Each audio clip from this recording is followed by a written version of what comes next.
করে দাও। আপনি এক কথায় লিখে দিলেও আপনি কিন্তু মার্কস পেয়ে যাবেন। আপনি দেখতেই পাচ্ছেন যে এই সিগন্যালটা কি করতেছে, ডিকে করতেছে। কারণ এখানে কি আছে দেখেন তো, সিগন্যালের তো সিগন্যাল সম্পর্কে বলে দেওয়া হয়েছে এটা কি সিগন্যাল। সিগন্যালটা কি, সিগন্যালটা হচ্ছে a e⁻t। তাহলে e⁻t এমন একটা সিগন্যাল, যে সিগন্যালটা কি কন্টিনিউয়াসলি আপনার টাইম যত বাড়বে তত e⁻− এর ভ্যালুটা বাড়তে থাকবে, তাই না? লেটস সে একবার e⁻³ হইলো, একবার e⁻10 হইলো। তাহলে হোয়াট ইজ e⁻³ 1/e⁻3। আবার e⁻10 কত, 1/e⁻10। তার মানে যত টাইম বাড়তেছে তত কি বাড়তেছে, এই ভ্যালুটার এই যে লব আর হর বাড়তেছে, অর্থাৎ এই ভ্যালুটা ছোট হইতেছে। তত ছোট হবে ভ্যালু এবং তত কমতে থাকবে ভ্যালু, ফলে এটা ডিকে করতে থাকবে, এই যে এরকম করে ডিকে করতে থাকবে, ঠিক আছে? তার মানে আমরা বুঝতেই পারতেছি একটা সময় সে জিরো হয়ে যাবে, তার মানে এটা অনায়াসে আমরা বলে দিতে পারবো এটা এনার্জি সিগন্যাল। তাহলে এটা একটা এনার্জি সিগন্যাল। তাহলে এটা হচ্ছে point number 1।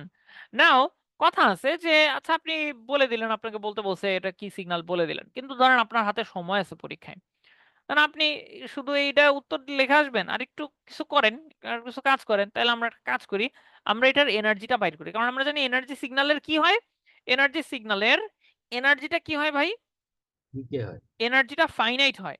But what about power, what about power, পাওয়ারটা কিন্তু জিরো হবে। তাহলে অ্যাভারেজ পাওয়ারটা জিরো। তাহলে ধরেন আপনি আরো কিছু তথ্য লিখে আসেন, 0 ওয়াট পাওয়ার, আর এখন এনার্জিটা বাইর করে দিয়ে আসেন। তাহলে এনার্জির সূত্রটা লিখে আমরা, what is the formula for finding out the energy? Energy is equal to, আমরা দেখলাম যে আমি মাইনাস ইনফিনিটি থেকে প্লাস ইনফিনিটি করতে পারি xt, এইটা, ঠিক আছে? This is how you find out the energy. তাহলে এখন এনার্জি আমরা দেখতেই পাচ্ছি যে এই সিগন্যালটা, এই সিগন্যালটার অস্তিত্ব কখন থেকে কখন আছে, জিরো থেকে সিগন্যালের অস্তিত্ব শুরু হয়, মাইনাস ইনফিনিটি মাইনাস টাইমে, নেগেটিভ টাইমে ওর কোনো অস্তিত্ব নাই। তাহলে আমরা বলবো যে এটা জিরো থেকে শুরু হচ্ছে।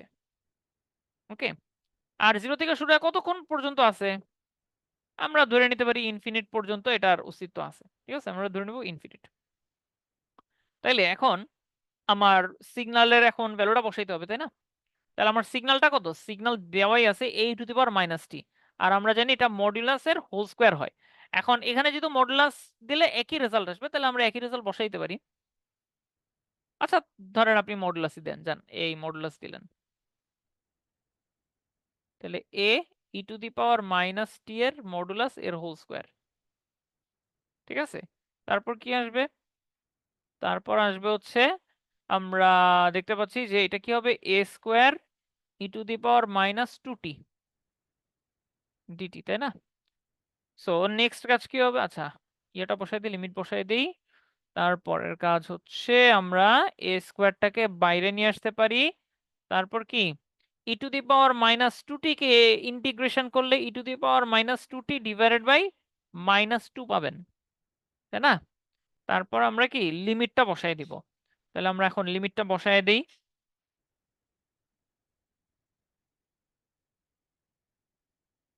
0 এবং ইনফিনিটি।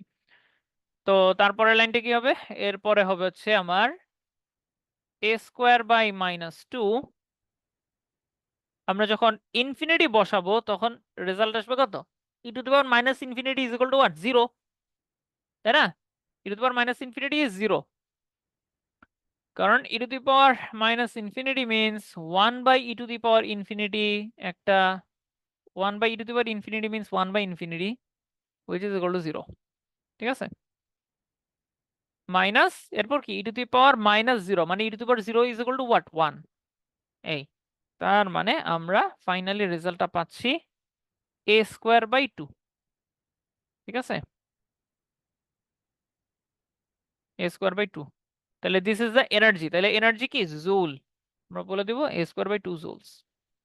ঠিক আছে, আশা করি বুঝতে পারছেন কিভাবে আমরা এনার্জি বের করি, সিম্পল ইন্টিগ্রেশন। আচ্ছা এরপর আরেকটা সিগন্যাল বের করতে বলছে যে এইটা কি টাইপের সিগন্যাল। আমরা দেখতে পাচ্ছি এটা কি সিগন্যাল ভাই, মানে এটা